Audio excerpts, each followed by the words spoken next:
All right, it's time to talk with our featured guest, comeback guest. I was looking through the episodes, Vivek here, and it was the moments you started PPO Profits, the moments you were in it, and now this is the episode when you have officially left it. Yeah, like I said before, like I think your live or podcast put me on the map because when I first launched the company, it was like we did a Facebook Live when you were, I think, moderating the making of a Dallas startup Facebook group, etc. Right? Mm. So yeah, and I remember in the early days of Verific, we did a demo of Verific on that as well. I did a live. So yeah, awesome, man. Interesting, man. No, we're excited. We're excited to see everything you come up with, lessons learned, and stuff like that. So that's what we're going to be diving into this episode as far as like the entrepreneurship of your process. Because I think you came up with PPO Profits because you saw there was a pain point while you were working at your wife's practice, right? Yeah, I mean, I restructured some contracts, etc., that made it far more profitable. Just to realize that you could be in network with the same companies different ways, and a lot of contracts are negotiable. You can get paid way more. And once I did that, I actually should have started the company way sooner. I was just so attracted to the dental office and just running the practice that I knew that is something that I could do. But I think I waited for 8 months before actually starting the company, right? But Mhm. yeah, it was something I always thought, hey, why can't I do this for other dentists? But eventually it did. Yeah. Why did you not just be at home? Like, you know what I mean? Like, we're doing this for ourselves, kind of a thing.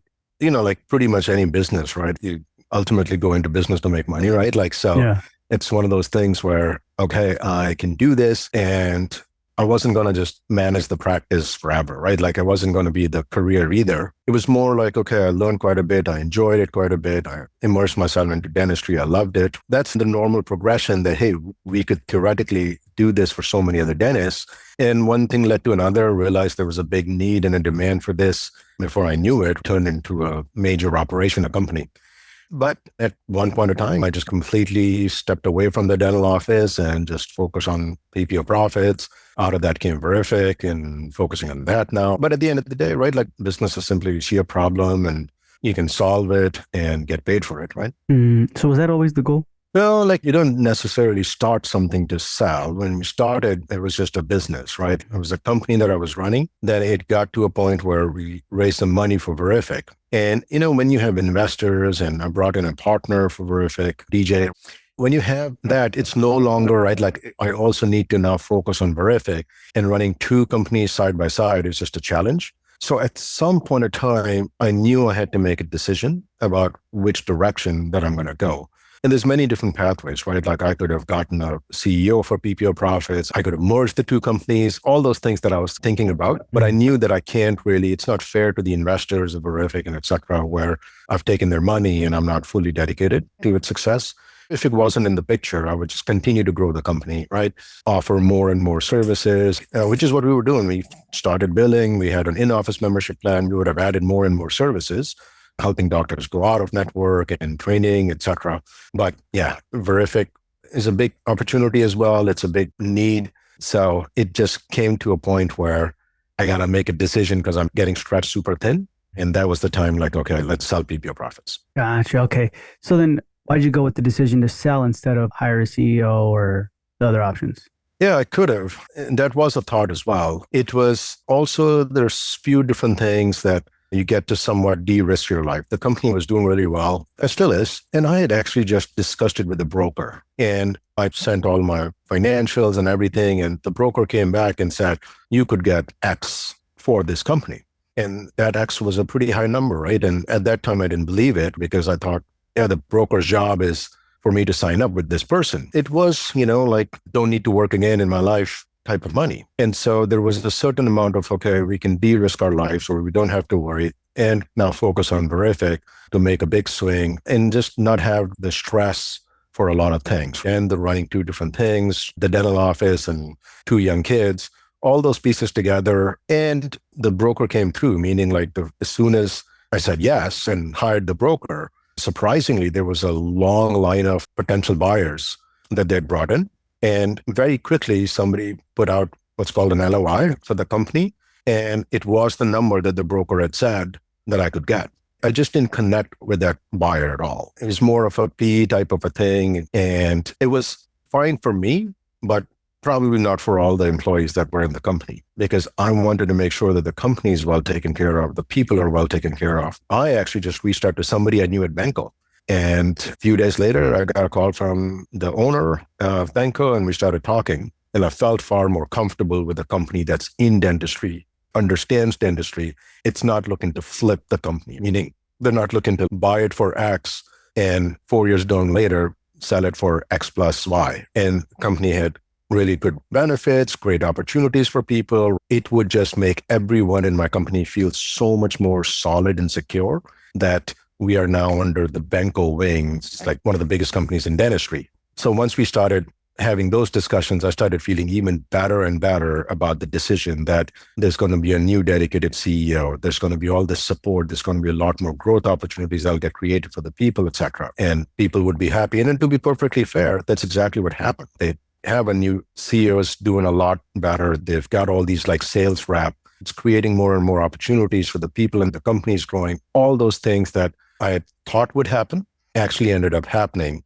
That makes me feel very like, okay, like, and that's why when I wrote that post, I kind of talked about the moment I knew October 3rd was the date that I was no longer going to be affiliated with PPO Profits anymore. I was on a 1-year consulting agreement. And when that October 3rd date happened, I kind of knew that it's not going to go further, which meant that I will no longer have a PPO Profits email. I would no longer be on their Slack channels where I can see what's going on with people's lives. We were a very, very close company, like super tight, extremely strong culture. So I was thinking, I'm like, this is going to be missing a big chunk of, but when the day came, I don't know, I just felt very at ease. And I think largely it was because everyone that I cared for is in good hands, proven out also by the 1 year where they saw the more opportunities come through. They saw the growth coming through. They saw being under the Banco wing. I see that they go to all the different events now. They go to the Banco events, all that stuff. I just felt like on all the fronts, I hope, right? I'm not privy to a lot of the internals of the company anymore, right?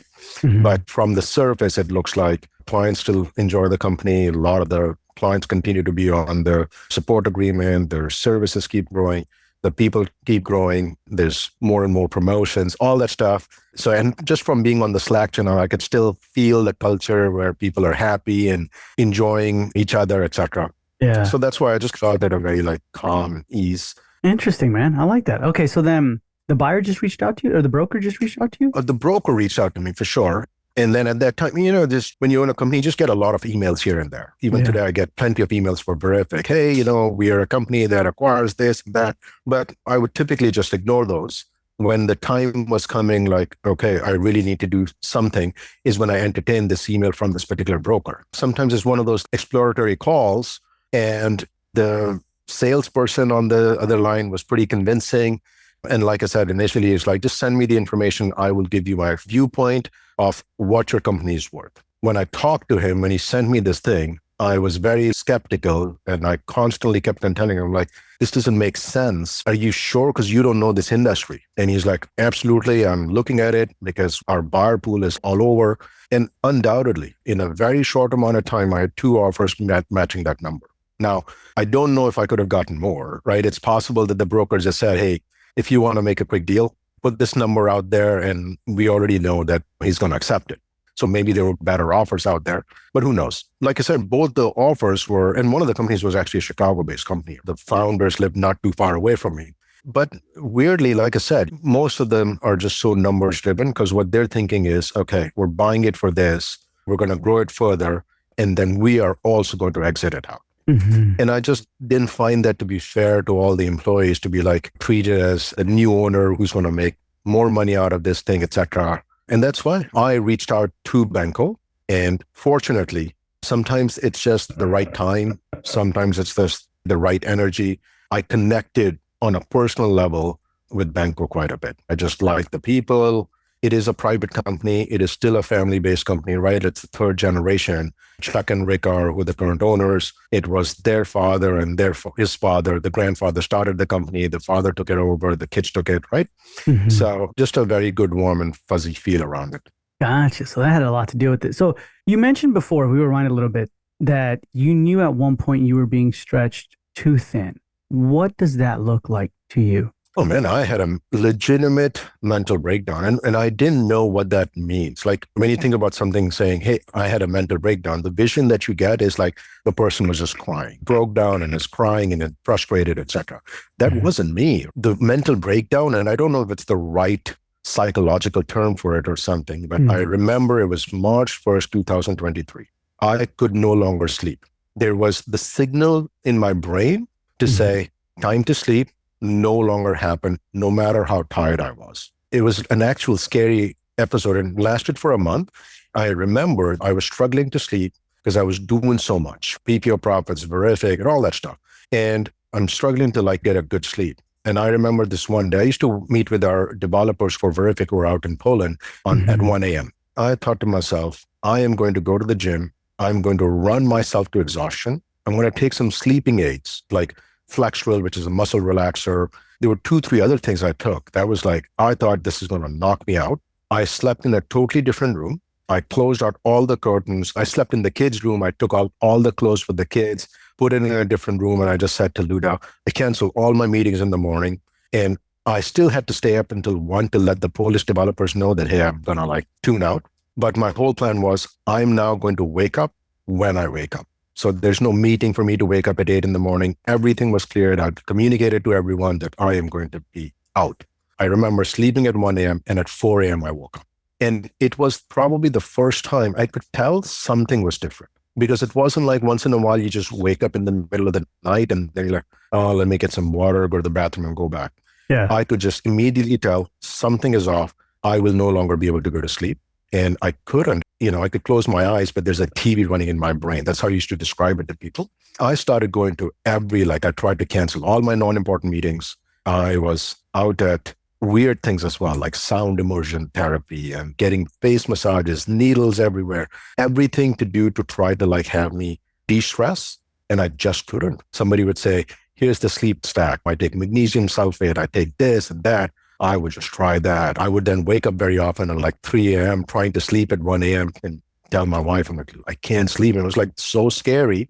And I went to this like somewhat holistic doctor and he said something that I always felt. And he said, your brain chemistry has changed.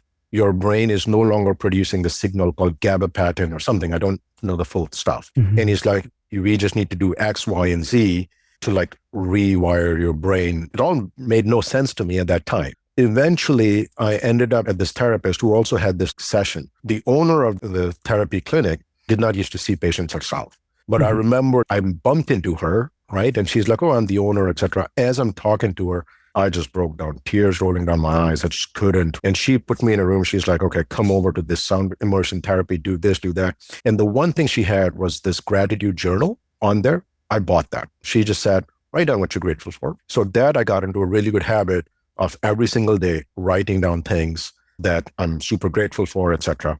And then gradually my mind started putting it more ease and ease and ease. And I remember March 30th was the first day that I was able to sleep. So it lasted for 30 days, which was like my body was just beat. But gradually I was able to start taking naps during the day, etc. as well. So it eventually got better, right? Now I can sleep fairly well. But at Mhm. that time, I just knew that like I can no longer maintain the lifestyle I have because it's taken me to not like I'm stressed, but to a actual what I call some physiology or the chemistry in my brain got altered to a point where the signals in my brain weren't there. And the guy explained it well too. It's like you're so used to being responsible for so many things. It now got to a point that the threshold mentally was breached where you are always on guard. So it's almost like the cavemen where people had to take 3 hour breaks because they didn't know if a bear is going to come in. So people would take turns, etc. You could just never totally let go and sleep like a baby. I mean, I knew last year that was the case. And after I sold the company, there were sometimes I would have second thoughts. I'm like, because your income stops. So Yeah. yes, you got some good money, but weird thing happened to me when we got some good money.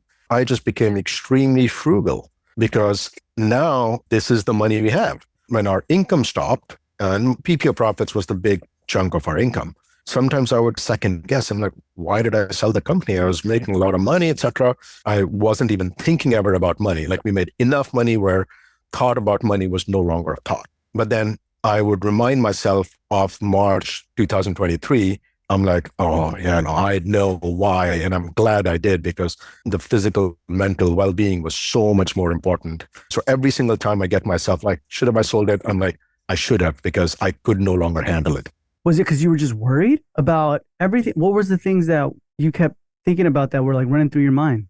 I don't know, honestly. I think just when you were running two big companies, there's a dental office, you've got two young kids, there's enough things happening that at some point in time, it just got to be too much. Whether I was concerned about something, I don't know. I don't know what all, right? But something got me to like, okay, no more. No more sleep. So we have a threshold then. Do you think we can stretch it? Or no, that's Probably. it. No, no, no. Like, I think people are different, right? Since that episode, I can tell you I have a very low threshold of stress now. I've found that out about myself that even the littlest thing triggers the same response that I felt. It's just that now I am acutely aware of it.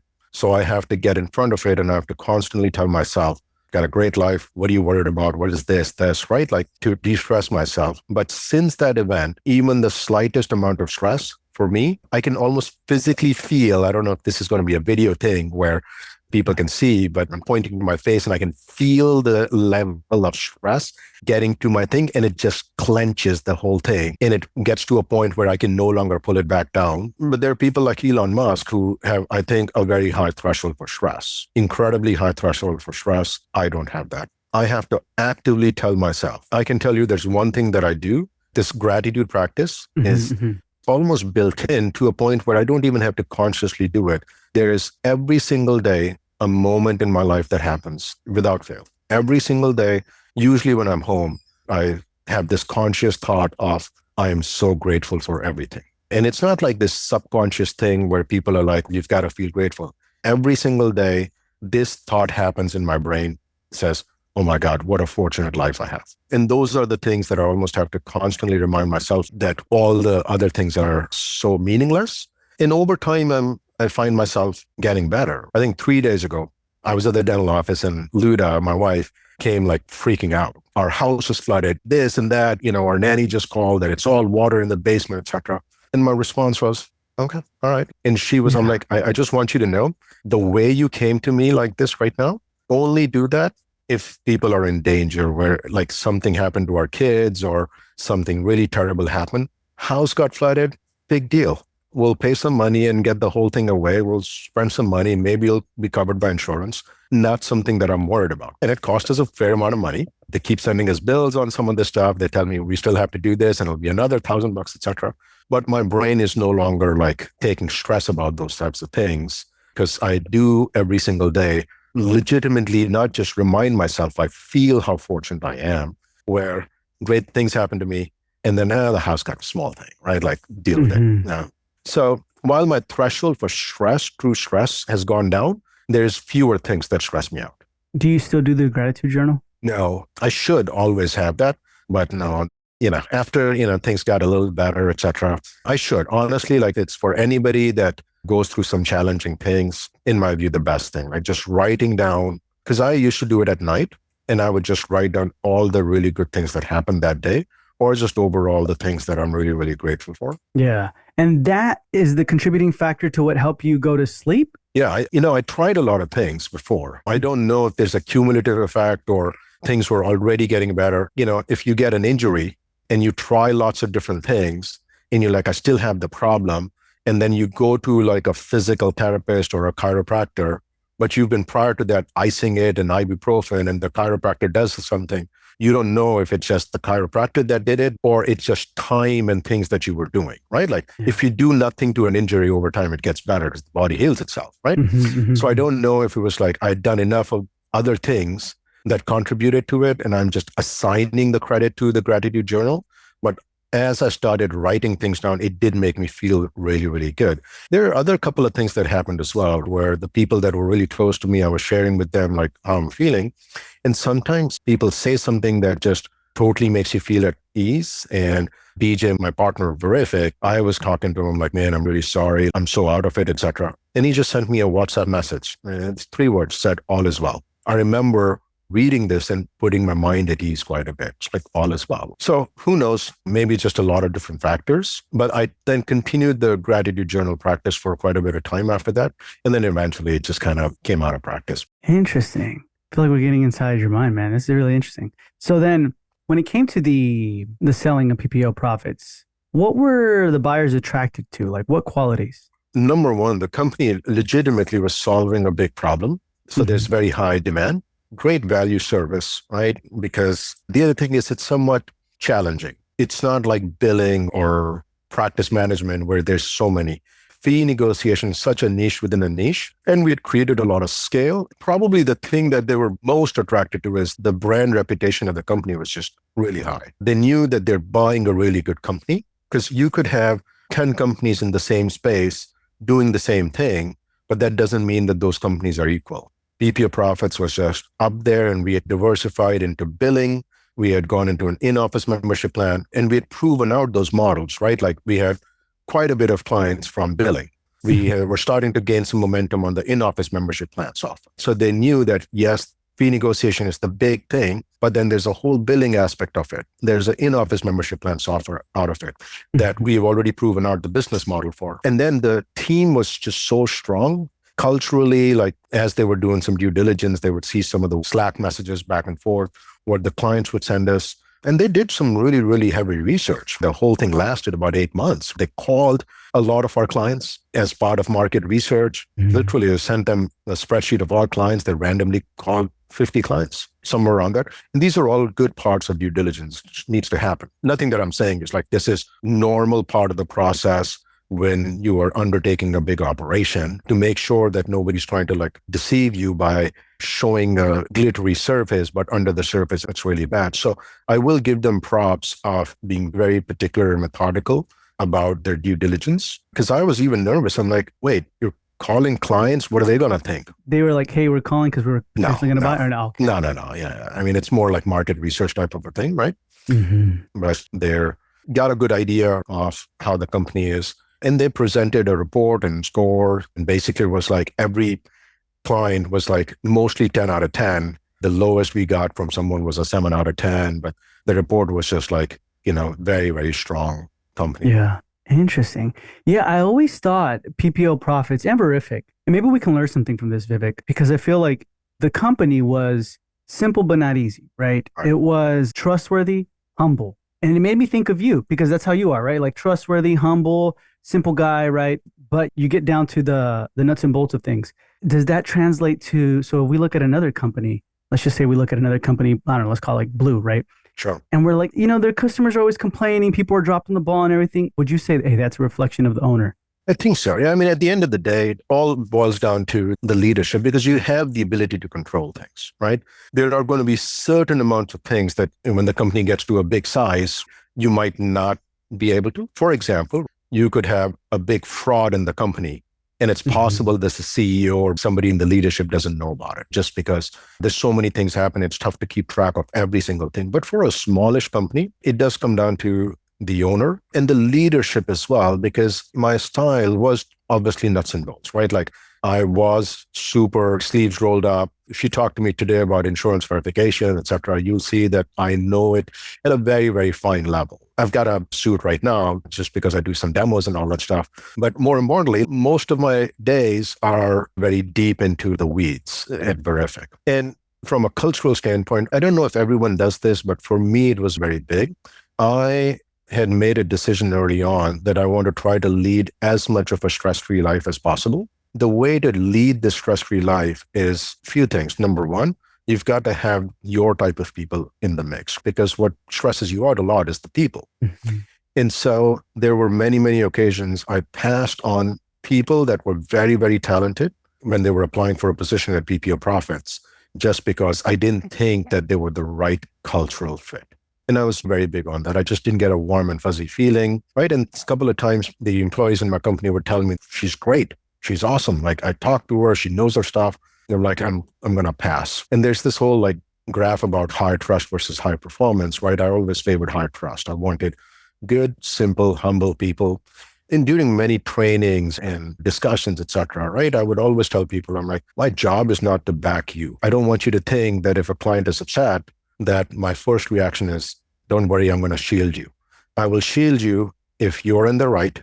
If you Mhm. are in the wrong, then I want you to deal with the consequences that happen, because my job is that I back the truth and accuracy. I call this the lazy river of truth and accuracy. I just want to lay on it. It takes me where it takes me. I don't want to fight it. I don't want to try to like swim against the current, etc. If the truth is taking me that, hey, it's on us, I need us to say, okay, this is on us. We just got to get better at this. And Mhm. if it took me that we did everything right, the client is being unreasonable, then I would tell the client, hey, you're being unreasonable. We're fine. And so it was personal protection as well, meaning that I wanted to say, what do I need to do so I lead a very stress-free life? Another thing with the clients, it was always like, I just tell people the truth. PPO Profits as a company would take a long time, right? Like 15 months, 18 months for the whole process to complete. And then very often I would get from the client saying, this other company said they could do it in 6 months or whatever. I'm like, I get it. For us, the way we're going to do it, this is how long it's going to take. I could tell you it's going to take 6 months, and then it might take 15. But what are you going to do if you've already started? You just have to see it through. You'll be upset. I don't want that. 15 months. So I was so clear when somebody called me from 6 months down the road saying, where are we? We're like, I feel like we're behind. I'm like, Mhm. doctor, I told you it's 15 months. Yes. I don't want you to call me until, and there's something that goes wrong, we'll let you know, right? Like things could go wrong. The way for me to mentally lead a very clear and clean life was I just tell people what I know to be super truthful and not worry about who's getting started, who's not getting started, etc. Same thing with Verific. It's a very challenging field, right? I tell people, everyone that is coming in for a demo for insurance verifications, I show them and I first start with, there is no product, the instant automatic verifications in the industry that you're going to like. Everyone sucks, including us. I just think we suck the least.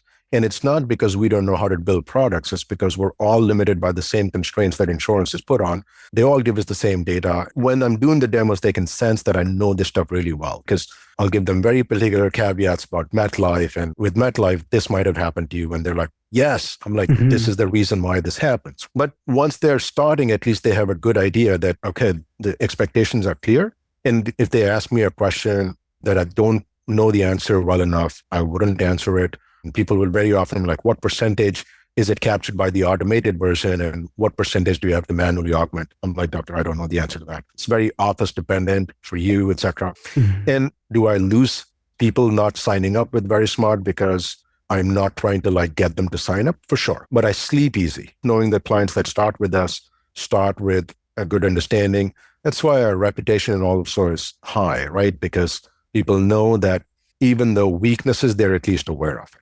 And they Mhm. know that we're working on it and we're actually working on it. There's a movie that's had a very big impact on me. It's a movie called Three Idiots. It's kind of like a comedy. It's an Indian movie. It's a Bollywood movie. But I was a product of Indian education until high school. I came here for my undergrad. But the Asian cultures, the education culture is memorize to get good grades, or marks is how we call them, so that you can get into better schools and you just memorize. So the focus is on 14 hours a day. And I don't think you understand the math as well, but you know how to solve the problem because you just memorize the steps. Yeah. And people are always doing it because there's a level of insecurity. I want to get a good job. I want to do this. So they're not really learning the fundamentals. They care about the grades. In Three Idiots, the movie is all about don't try to become successful. Don't chase success, chase competence.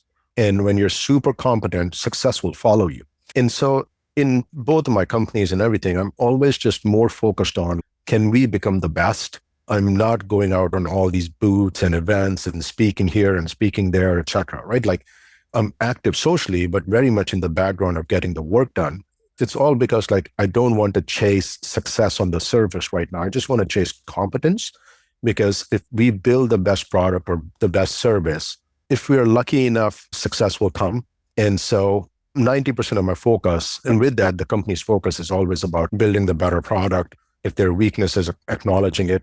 And I do think that those come from the owner slash CEO. In other companies, if the CEO is somewhat defensive and they're more promising big things, and those are not my style. There are many, many very, very big successful companies that don't have very good reputations, right? Yeah. Because the industry is big enough, you can grow with really good marketing. And if we add 50 clients a month and two of them leave every month, we're Yeah. adding 48 clients. While another company could be adding 200 clients a month and 100 of them leaving, they're still growing faster pace than us, right? Because their net positive is 100, our net positive is 48. I just have far less stress. And at some point in time, I think our curve will catch up to say, okay, because everyone just knows that we are the best. You just have to learn to be patient.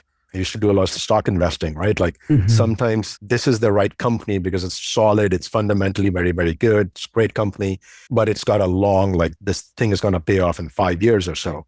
Whereas you've got all these funky stocks that people are trying to make a quick buck on it. Very, very similar that sometimes you just have to focus on staying, trying to be the best while other companies are out there doing a lot of advertising and marketing and signing up clients.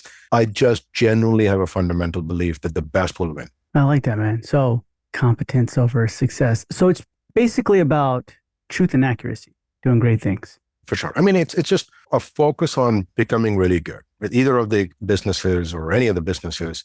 That's just always what I talk about, right? Like in PPO Profits, we had a very big thing on one of the core values was competence. And I used to always tell people that when you're rating yourself from a scale of 1 to 10, to me, 10 is like you have written a book on it. If Mm. you, as a billing person, are saying, oh, I'm a 10 on 10 in competence, I'll be like, Charles Blair, who writes coding with confidence that every office buys, he's the 10 on 10. 9 on 10 is like you are going to the different conferences and you could be woken up in the middle of night at 3 a.m.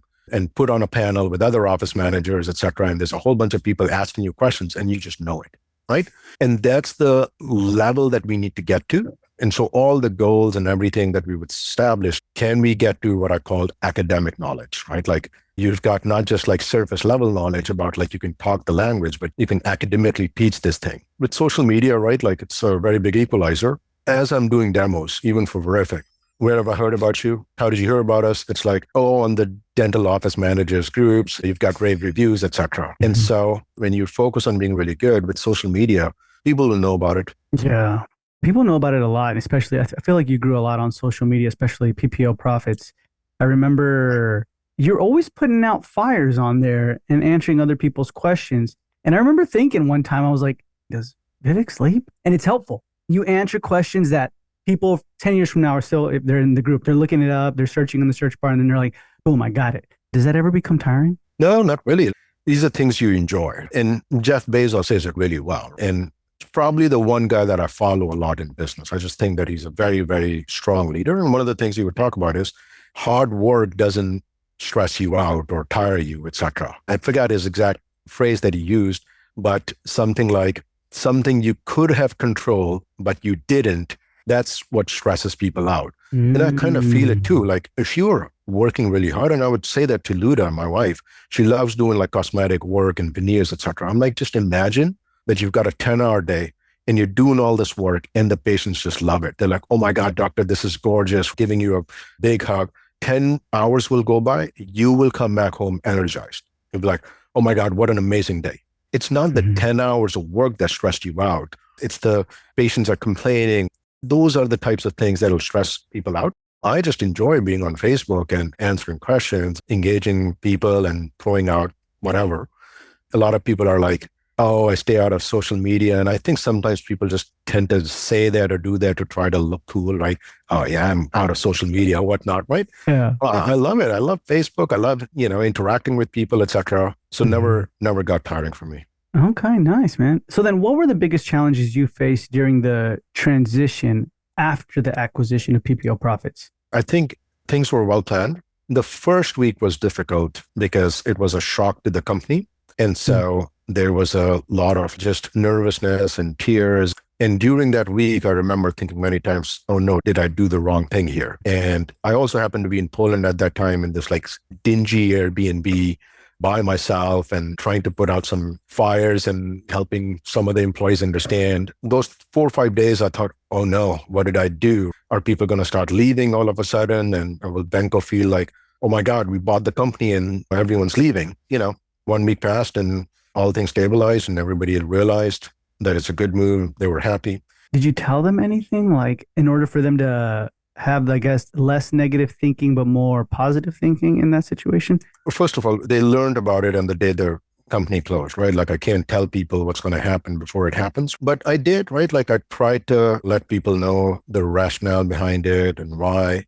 And props to Benko as well to coming through and not come through heavy-handed and make a lot of changes, etc. So I think as a few weeks passed, everyone realized that it's a net positive. It creates more opportunities. They get more exposure. And because at that time, maybe the person that was holding the company back was me, who was partially absent working on Verific. And now they've got this like under the Benko umbrella, dedicated CEO and more opportunities, more exposure, et cetera. Everything is just working out.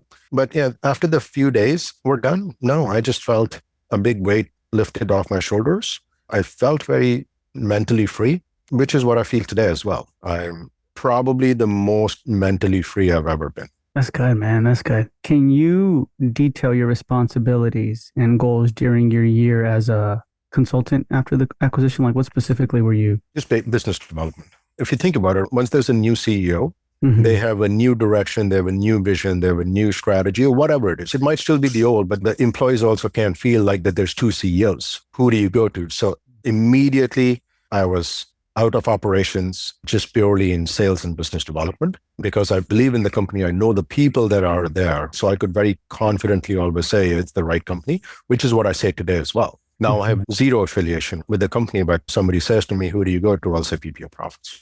Gotcha. Okay. And then you mentioned shedding layers and discovering yourself during this phase. What experiences or lessons contributed to that personal growth? Yeah, I mean, when I was talking about like just shedding the layers, etc., I realized that one of the better decisions I'd made in running the company is to run it in my image, trying to be as stress-free as possible. And the only way you get super stress-free is, like I said, trying to become as mentally free because you have not said anything that you can't back up. It's like you live a life of truth. And as I was doing that, it was initially more on the business front. I would tell the clients what is reality because I didn't want ever to have a phone call that says, this is not what you said to me. And not that I wouldn't get those calls, I would. And I'd be like, doctor, you are wrong. That is not what I said. Here is what I said, because a lot of the things are written down in the agreements, etc.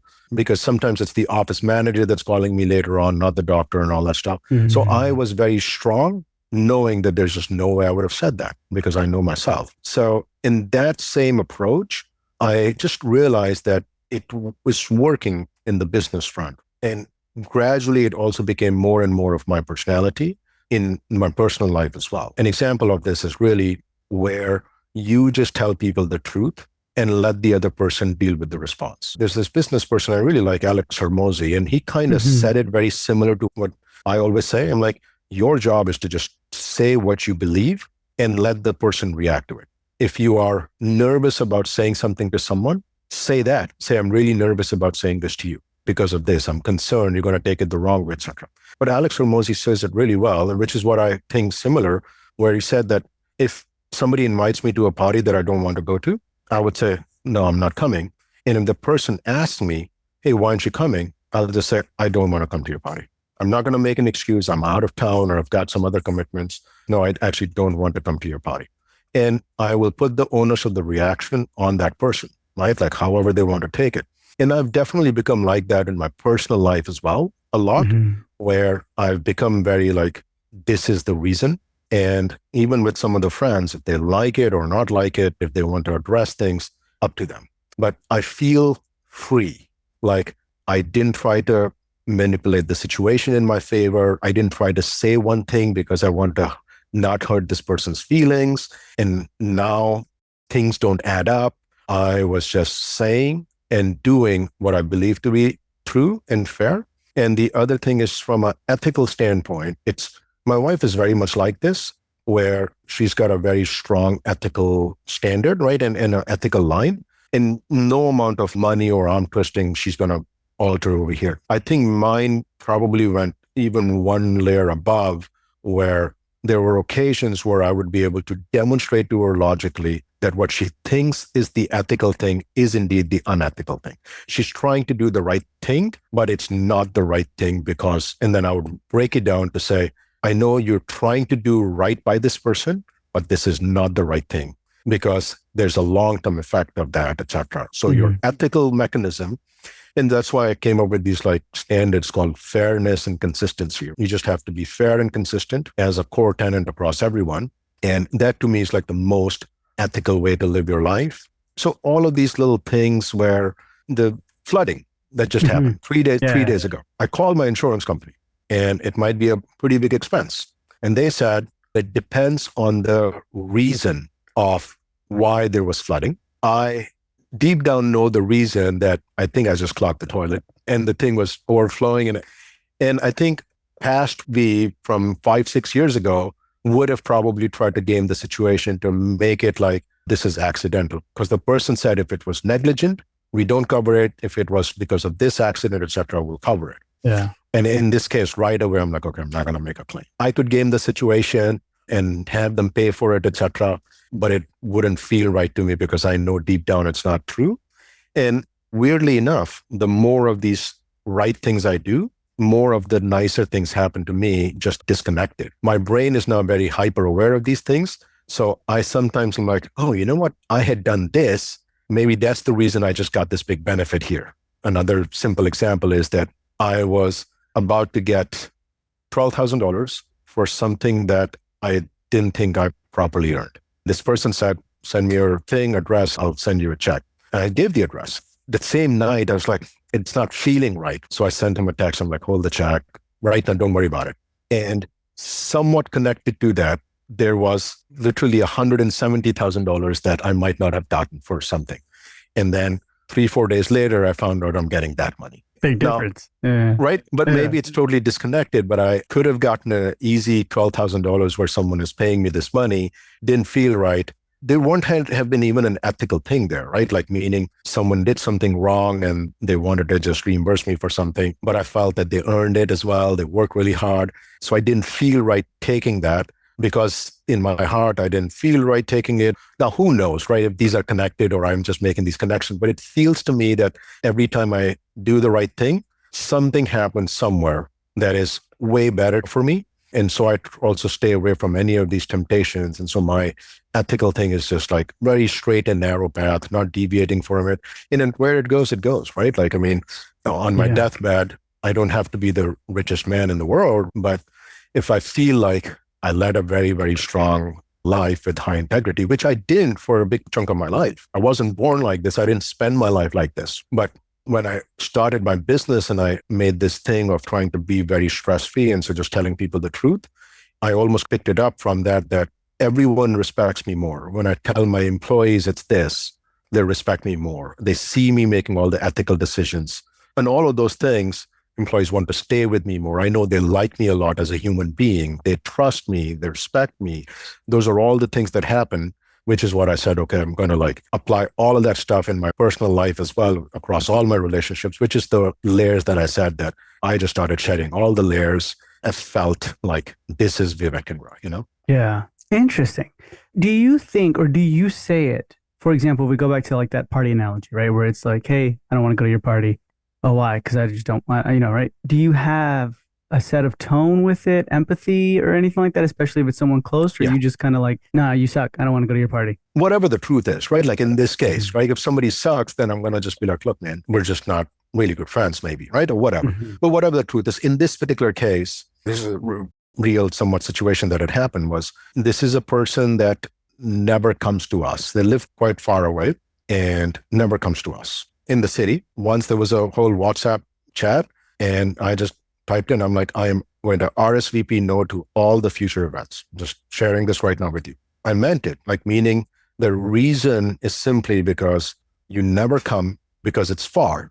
And I understand it. And, this particular person has got kids as well, that it's a challenge, but I don't think it's a non-overcomable challenge. You put the kids in the car and you drive, right? It's Mhm. not that big of a deal. We've had young kids as well, type of a thing, right? And so in this particular case, it was more like, you're never here. I don't see the effort in the friendship from you.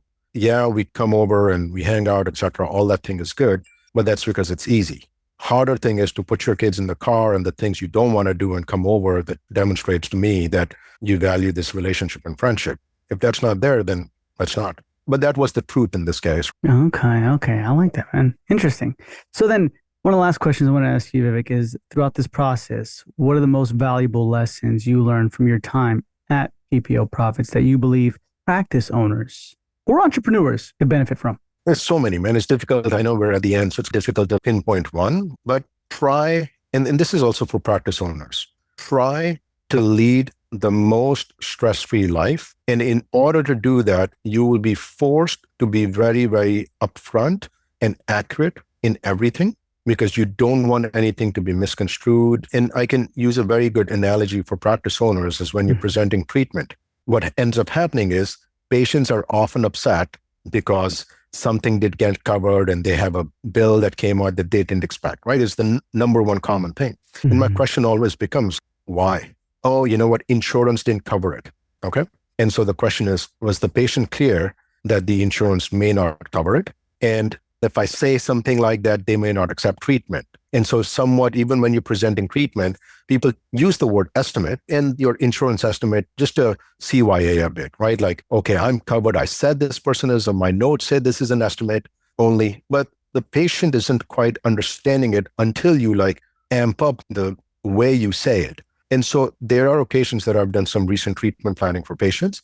And I've said this to you. I'm like, I want you to be mentally prepared to pay as much as the insurance fees because there's some procedures that are easy to get paid, some procedures that are difficult. And insurance's job is to not pay. For us, money is money, right? Like a dollar from you or a dollar from insurance, exactly the same thing for us. We would rather get it from the insurance. We'll fight on your behalf. But if you cannot be mentally prepared to pay all the way up to this amount, if your insurance doesn't cover, don't do the treatment. Now, there are some people who are going to be like, oh, okay, then I don't want to do the treatment because they're being trained by other dentists that the dentist just write it off. But I am stress-free once I've done that. It gets denied and you have to send them a $700 bill. Hey, sorry. And you have to write really good notes internally to say, I said this to the patient while the patient was in the chair. That's why sometimes if I ask somebody a question saying, why is the patient upset? Because it's causing you stress because the person got the work done without fully understanding and acknowledging and agreeing that whatever the insurance doesn't pay, I am responsible for. They feel like, okay, this is an estimate, I get it, but then they will blame you if you are presented with the right body language and verbal cues and tonality that make it so clear that we do not take liability of your insurance not paying. It will come to you. So I would rather not have you get this work done right now. Now, the risk of that is, the patient says, oh, you know what, just send me a pre-estimate or something like that. I'm only going to do something if I know the insurance will cover it. And then you are forced to say, fair, understandable, let's not do the work. And now you've got this 2-hour gap in the schedule, so you have fewer patients, but you have a lot less stress. Now, it sounds for short term, where it's like, oh, and I see that, because when we are presenting this type of treatment, there's fewer schedule because we're not trying to just say, let's do the treatment and deal with it later on. We just make it very clear. But over time, I know that this was going to get much better because everyone, like the front office team, even if it's a new person, is going to read the notes that says, person was informed that they have to be prepared to go all the way up to this. The insurance may not cover it, and there's a $725 bill. Now they can easily send the patient a text saying, there's a $725 thing, as you discussed with XYZ person, that this may not happen. Minus that agreement, the front office gets stressed out too, because now they have to have this hard conversation with the patient on, hey, there's a $725 bill. Why? Insurance didn't pay. Why didn't they pay? Did you do this thing? Did you do this? And enough of these types of conversations, and the front office just gets burnt out and be like, patients suck. So that's what I'm saying. Like for anybody, if you make it where I don't want to get more money, I want to run the business with the least amount of stress, what you will find out, it will also create the most amount of money, because people, weirdly enough, like when you're solid and they see that you're not looking to get the patient to do treatment. And it happens in our office. Like I'll use this last thing to drive home the point. We have a front office person, I set up the ortho fees at $5,800 and said, these are our fees. And she said, there's a prepayment discount. And she was like, no, but like this one patient, his dad, I know him, and it's going to be like, he's always wanting a deal. And there are people that have come out and say, hey, look, at this office, they quoted me $5,500. If you can do $5,500, I'll go with you right now. And I want you to be able to say, yes. I'm like, no, absolutely not. The fee is $5,800. And there are certain measures that you can get a discount, like prepayment discount. But I don't want to be like wheeling and dealing with people. You have to be able to say to that person, we understand totally. Unfortunately, our fee remains the same. It's consistent across everyone. Generally, if you do this, you might feel that this person may leave. But Hmm. over time, you'll see more and more patients. They'll say, I like these guys, 5,800 it is. They might get $500 less, but psychologically, they feel that these are the right people. And now you're free. Mentally, it's $5,800. It's clear agreement. You're not worried about this person wanting to do something. I call this like high commitment, low attachment, right? Like you're committed, you present everything, you do your job really well, but you're not attached to the result. It's up to them. They want to do treatment with us. Great. If they don't, and if we have an empty schedule, okay. Interesting. Do you feel like maybe because like sometimes we're in so much debt, right? Practice, student loans, all that stuff. We see the high number and we're like, oh my gosh, I just got to get the sales in and it'll rack up. And then eventually I'll start doing that. That's why I always tell people like, if you do it the way that I'm suggesting it, it seems scary. Of Hmm. course, you don't have to be abrasive and all that stuff, but people need to see that you are fair, you're consistent. The way that they know that is by you telling them. We have to be fair and consistent with across everyone. And if you think about it, like ethically, sometimes when I say that the ethical boundary as well, how is it ethical where two people getting the exact same service, one person is paying 5,500, the other paying is 5,800 just because the one person asked? That doesn't seem fair, right? Like the fee is 5,800. If you can't make a profit on the number of people that start at that fee, etc., then lower the fee or increase the fee, whatever you need to do, but stay consistent. And I am saying this that more people will accept treatment. It's not that less people. I know this for a fact that more people will accept treatment. It will just start off slower because the weird thing is people might say that, you know what, okay, let me think about it because you're not giving them a deal and you're not adhering to their desire to get a deal. Because there's certain people, it's a very common sales technique. You can have one dress in one store and it says $80. And you can have the exact same dress in another store and it says 120 crossed out and the sale price is $100. More people will buy the $100 dress because they're getting a discount. They don't know what the price of a dress is, right? Nobody knows. But they're just looking at, oh, I'm getting a deal. So eventually it might feel like there's people that you're going to lose out who wanted to get a deal, but a big chunk of those people come back because sales is all psychology. The psychological thing is like, I like these guys.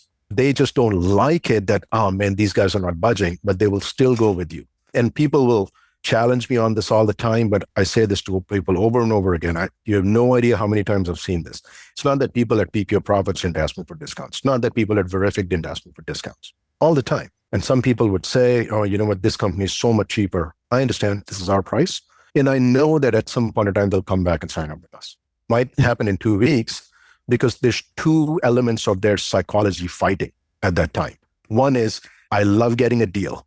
And this is a deal. And the second is, but these guys are just so much solid.